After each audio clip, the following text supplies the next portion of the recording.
Não sei se vocês estão percebendo, mas quando a gente foca nas personagens femininas, existe uma fluidez maior nas expressões, existem repetições mais pontuais.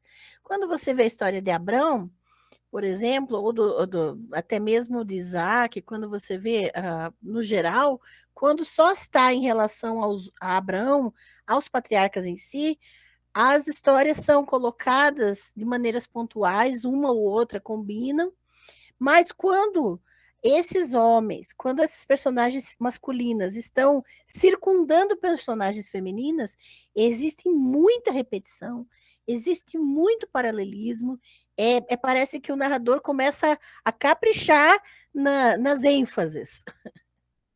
Por exemplo, quando você tem a Hagar e o Ismael, você tem os verbos ver e ouvir o tempo todo. Ver e ouvir, olhos e ouvidos. Toda vez que você for ler alguma coisa sobre Hagar e Ismael, você vai ver esses dois sentidos sendo mencionados. Por quê? É bem importante isso. O sentido do nome Ismael é qual? Lembra? Deus ouve, Deus escuta. E a primeira vez que é mencionado a questão de ouvir é quando o anjo fala para Hagar que ele tinha ouvido, ele tinha percebido o sofrimento dela. Tá? É muito importante isso. Aí o que acontece? O ouvir e o perceber, e até mesmo o ver da divindade, a situação de Hagar está em relação a uma situação negativa. Aí o que acontece? Quando a história está em torno de Ismael, esse ver e ouvir começa a tomar conotações positivas. Você vai perceber que quando os olhos e os ouvidos são mencionados em torno de Ismael, tem situações positivas em relação a isso. Então, é como se houvesse uma transformação do sentido do ver e ouvir. Antes era sofrimento, o abuso da Sara sobre ela, a situação que ela estava no deserto. E, de repente, as coisas começam a mudar para ela, e o ver e ouvir em relação à posteridade de Ismael, aos filhos que Ismael vai ter e tudo mais.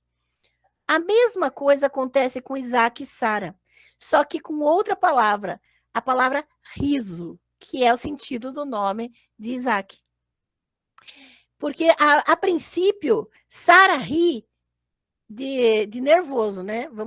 Se a gente for falar na nossa realidade, Sara ri de nervoso. Quando Deus diz que ela vai ser mãe, na idade que ela está, ela ri de incrédula. Ela e Abrão, quando você vê as primeiras vezes que eles dão risada, eles riem por incredulidade. E o riso está relacionado a isso. Aí você vê o riso na situação em que Ismael está rindo de Isaac. Está fazendo, né, está fazendo brincadeira, o termo ali é brincar. Só que ele está brincando, e ali dá o sentido de Sara, quando vê os dois ali juntos e vê Ismael brincando com Isaac, o sentido é de Ismael se fazendo de Isaac. E o risco que Sara vê é de Ismael tomar a herança de Isaac. A questão é a herança, a questão é a promessa, lembram? A promessa é o que rege toda a narrativa. E aí o que vai acontecer? Por causa daquele riso, daquela brincadeira, a Agar é mandada embora. E depois o riso se transforma em risos de alegria. Você vai ver que os risos e até a atuação de Isaac, ele vai transformar por onde ele passa de forma pacificadora, de forma a trazer sossego, tá bem? E o termo riso, né, no 17, né? Então, veja, Ismael já tinha nascido, né? Estava entre o nascimento dos dois, entre Ismael e Isaac, e quando Deus repete a promessa de que o filho dele seria filho de Sara, eles riem. E nesse contexto aqui, o riso é de descrença, é de incredulidade. É rir de nervoso, como a gente chama. Esse riso aqui é realmente, e pode até ser entendido como um riso de amargura. Porque ele não é um riso de alegria, de emoção relacionado ao termo especificamente. Veja que no versículo 20, você vai encontrar novamente o termo ouvir relacionado a Ismael.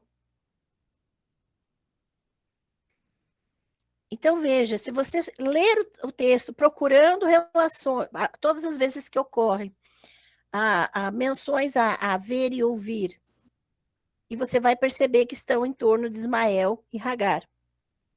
E você vai procurar todas as vezes que menciona riso, e você vai estar em torno de Sara e Isaac. E isso é repetido constantemente, tá?